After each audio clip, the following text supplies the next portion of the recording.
Society don't take care of us. There was really nothing good about being homeless. Although it is hard to tell how many homeless people there are in the United States for sure, estimates run anywhere from 600,000 to 2.5 million. According to some sources, about 17,000 of those live in New Mexico, with Albuquerque's poverty level ranking 5th in the nation. This is the 4th tent city to pop up here in Albuquerque. But it is home to dozens of people. The tent city has grown in the months it's been here. Homelessness affects all different types of people. People of all different ages, races, and genders. They're all people just like you and me. They have families, friends, and feelings just like the rest of us, but people don't always treat them that way. They just treat you like you're less of a person, you know. They treat you pretty bad sometimes. Basically, they turn their head, you know, they're trying to ignore the problem. This is Richard Horn. For the last couple of years, he and his wife have been living in the back of their truck. So, what's your story? How did that happen? We was living at Eubank and Manal in a 4-bedroom house, and I broke my heel at work, and things just kind of went downhill from there. Bank of America ended up foreclosing on us and put us out on the street. I'm out here, you know, doing this for one reason or another. You know, either I'm an alcoholic or I'm an addict. Addiction is very often connected to being homeless. Either they're impoverished due to spending all of their money on drugs and alcohol, or they get caught up in addiction because they're trying to escape the stress and pain of living out on the street.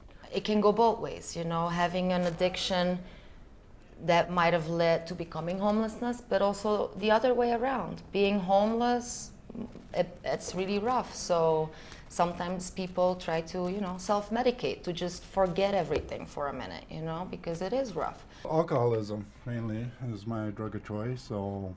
This is Toby. He is currently residing at the Good Shepherd on 3rd Street. As it progressed, I would lose my jobs and get another job, do all right, and lose it again due to alcoholism. And I've been to a couple rehabs, and but still, I keep relapsing. And every time I relapse, I seem to lose it all. You know, my apartment, my homes, my cars. Excuse me, can you help an old Marine? A large number of homeless people are veterans, or are mentally ill and can't take care of themselves. I'm a human being, you know, and then I tell them I'm a Marine. I'm proud to be a Marine. I'm proud to have fought in Vietnam.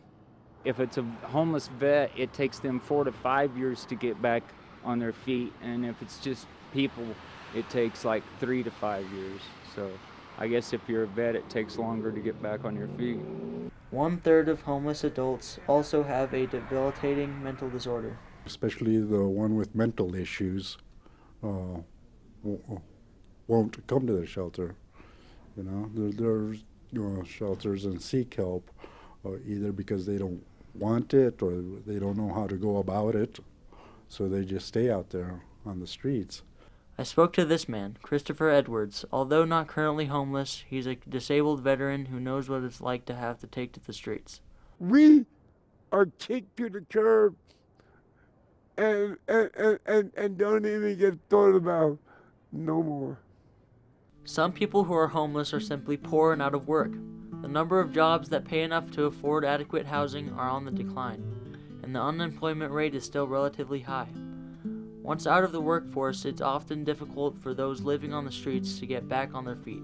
A lot of them are just down in their luck. A lot of the people that, you know, they might have gotten stuck here and run out of money. It's hard. It's really hard to find a job. I've been looking for a decent job for about a year now, and it's just hard to find work.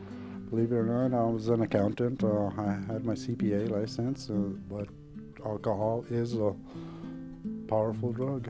I have clients who came here for jobs from other states, and the job fell through and they ended up with no money, so they end up on the streets. So they're just people who are in need. Entire families are sometimes affected, putting some children in danger or leaving them to fend for themselves. Some end up getting hurt, killed, or involved in drugs or crime. It is also dangerous to live on the streets without any shelter. We are out there helping people not freeze to death in the winter, not go get dehydrated and die in the summer. People living without shelter are exposed to the elements and are more susceptible to illness and death than those living in homes.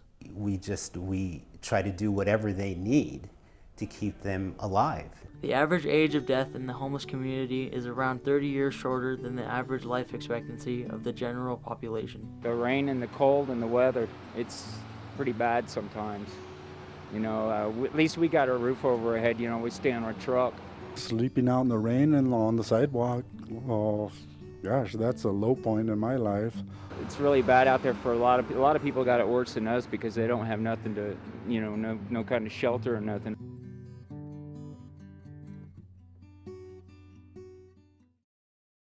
I don't believe there ever will be a solution. I mean, because as long as there's mental issues, behavioral health issues, and drugs and alcohol, there's going to be a problem. I do believe there's a solution, but it's not going to come overnight, and it's going to take a lot of effort and hard work and time. The only solution I could see to being homeless is to just get a job and try to get out of it. There'll never not be homelessness here.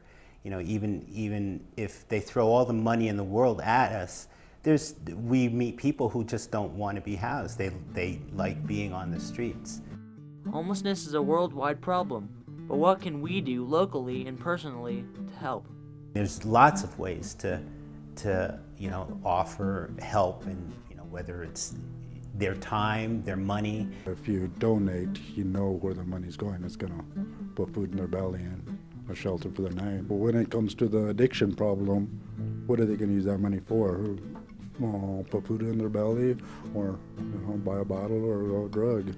Well, everybody can help in little ways. It's just treating them with respect, you know? When you see someone in the street, you don't necessarily have to give them your money, but just start there. Treat them with respect. Give them a smile or a hello, or ask them if they're okay, or just to treat them like you would treat any other person. You know, I think that's huge for them.